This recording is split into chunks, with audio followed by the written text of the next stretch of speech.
South African women's national football team will play China this coming Thursday, and then next Monday, the 17th of June, they will play their final pool match against Germany. We're joined on the line by Lebohang Dube. He arrived in Paris yesterday. He's currently in Le Havre. A very good morning to you and welcome to Morning Live, Lebo. Morning, Raylan, and morning to the viewers. What's the latest from the team? Well, Raylan, the latest that, as you be aware, that the team obviously arrived in a couple of days to prepare for the tournament, and having played against Norway, a disappointing result. The team is looking obviously to redeem themselves against Spain, a match that is expected to be a tough one. And then, the feeling that you get from the camp is that, they need to do this, to start getting results. As you rightly said in the introduction, that they have not won a match in their last 10 games, which is a bit worrying for the team. But, they are still confident that they can, get something from the Spain match, which will be important in the opening match. When we go back to Ghana, when they played in the women's AFCON against Nigeria, that result was important, winning that match against Nigeria. So they would want to repeat the same feat against Spain. We know it will be a bit more difficult, but getting a result will be important in the opening match. What is the vibe like in France when you landed at the airport in Paris and then traveled to the port city of Le Havre? Do you get the sense that there's a massive sporting event taking place?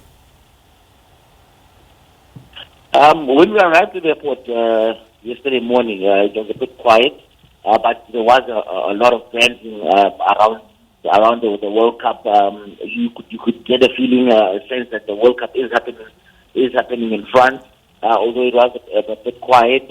It's not the same hype. I would never compare it to the same hype we had in South Africa when we hosted the 2010 World Cup. Traveling to Le Havre is a quiet town, not much hype around the World Cup. There is a lot of branding though, so everywhere you go, you see that there's branding surrounding the World Cup, mainly notifying, obviously the locals about the times and which games will be played at the Stade Ocean, which is the local stadium in Le Havre. But it is a quiet city, but when you read that report as well, a lot of people are buying tickets. FIFA is close to reaching the 1 million target sales target for the tickets. So hopefully, the stadiums will be packed for the games. Lebo, do you believe that this team will be able to absorb the kind of pressure that they go into their debut Women's World Cup with? Because, as we've said, the build-up to the tournament hasn't quite been what they would have liked, and then they're going to be competing on this stage for the very first time. Can they absorb that pressure? I think, a lot is expected, obviously, of the team because we know what they are capable of doing, and prior to these 10 matches, I mean, the AFCON and the COSAFA, they performed very well. Whether they'll will they be able to handle the pressure, we'll only be able to determine that, in perhaps the opening first half of the match. But there is a potential that they can do well in the match. There is that pressure because the applicants, I think there's only about 2 players that have played at a World Cup before, and that was the under-17 level. When you look at the other players, they've never competed at a World Cup. However, you have bulk of the team that has competed at the Olympics, at 2 Olympics.